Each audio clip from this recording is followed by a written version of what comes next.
दोस्तों, इस दुनिया में कई रिश्ते दिखावे के होते हैं और कई रिश्ते ऐसे भी होते हैं जो इतिहास रचते हैं। पाकिस्तान और सऊदी अरब का नया डिफेंस पैक भले ही अखबारों में सुर्खियां बटोर रहा हो, लेकिन असलियत में ये उतना ही खोखला है जितना कराची का बिजली बिल। और जब इस खोखले गठजोड़ की तुलना भारत और रूस की दोस्ती से होती है तो हंसी आती है और मामला साफ हो जाता है। नमस्कार, स्वागत है आपका और आपके साथ मैं हूं आर्यस अवस्थी।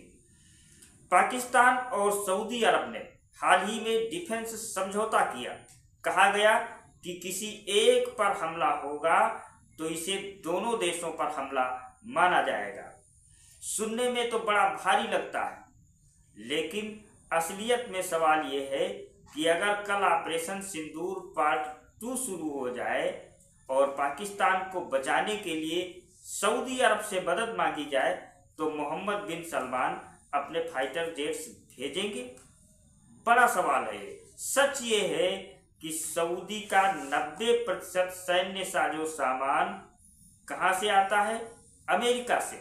और एंड यूज एग्रीमेंट साफ लिखता है कि किसी तीसरे देश के लिए इन हथियारों का इस्तेमाल नहीं हो सकता। यानी पाकिस्तान के लिए मदद सिर्फ भाषणों में मिलेगी, बातों में मिलेगी, असल जंग में नहीं मिलने वाली। और रही बात इस्लामी नाटो बनाने की, तो जनरल मुनीर को शायद याद दिलाना पड़े कि खाड़ी सहयोग परिषद यानी जीसीसी ने 2000 में तय किया था कि किसी एक पर हमला सभी पर माना जाएगा, लेकिन कतर में घुसकर जब इजराइल ने हमास का हेडक्वार्टर उड़ा दिया था तब ये सारे भाई कहीं खो गए थे, गुम हो गए थे। कथित इस्लामी नाटो की सबसे बड़ी समस्या यही है कि खाड़ी देश खुद आपस में उलझे हुए हैं। कहीं सीरिया, कहीं यमन। दूसरा, अमेरिकी हित इतने बड़े हैं कि कोई भी देश वाशिंगटन को नाराज करने का जोखिम नहीं ले सकता। अगर सच में इस्लाम के नाम पर कोई सुरक्षा कवच होता तो ट्रंप को पाकिस्तान से सीज फायर की भीख मांगनी पड़ती।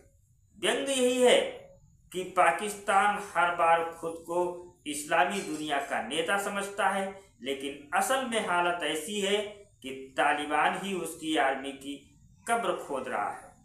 जब पाकिस्तान ने दावा किया कि भारत की मिसाइल अफगान सीमा में गिरी तो अफगानिस्तान ने करारा जवाब दिया, हमें और भारत को पता है कि डूरंड लाइन कहाँ है।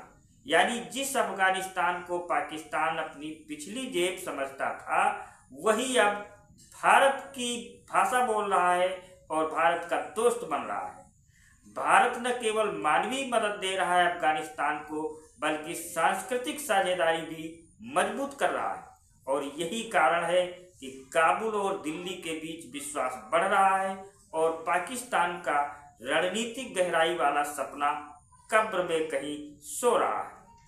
अब जरा नजर डालते हैं भारत और रूस पर। तो ये कोई कल का रिश्ता नहीं है। 1955 में जब नेहरू मास्को गए तो ख्रुश्चेव से दोस्ती की शुरुआत हुई। भिलाई स्टील प्लांट, रूस की टेक्नोलॉजी, भारत की इंडस्ट्रियल क्रांति, सब कुछ इसकी देन है।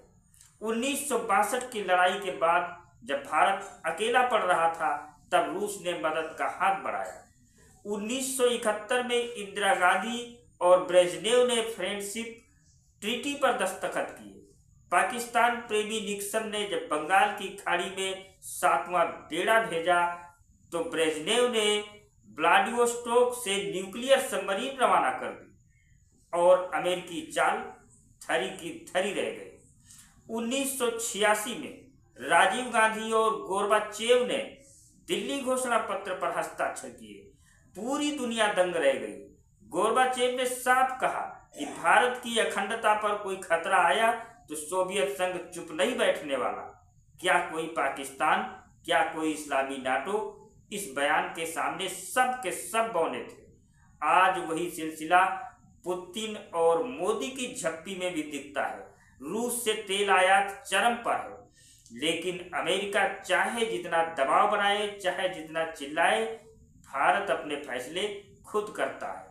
अब सोचिए कि एक तरफ पाकिस्तान जो हर बार अमेरिका और खाड़ी देशों के दरवाजे खटखटाता है, तो दूसरी तरफ भारत है जो अमेरिका, रूस, यूरोप सबके साथ अपने हितों पर खड़ा है। पाकिस्तान की हालत ऐसी है जैसे मोहल्ले का वो आदमी जो हर किसी से कहे, भाई अगर कोई मुझसे भिड़ा तो तू मेरे साथ खड़ा रहेगा ना, और जवाब में सामने वाला कहे हाँ हाँ हम तुम्हारे साथ हैं, लेकिन चुपके से ताला लगाकर दरवाजा बंद कर ले। भारत और रूस की दोस्ती को सिर्फ समझौते पर नहीं बल्कि इतिहास और विश्वास पर खड़ी है। यही वजह है कि जब दुनिया भर में नकली गठबंधन बनते बिगड़ते रहते हैं, तब दिल्ली और मॉस्को का रिश्ता टाइम टेस्टेड कहलाता है। और सच मानिए, कोई भी इस्लामी नाटो या अमेरिकी चाल इस दोस्ती के सामने टिक नहीं सकती, क्योंकि भारत और रूस का रिश्ता दोस्तों नारे का नहीं बल्कि भरोसे का है, और भरोसा कभी खोखला नहीं होता।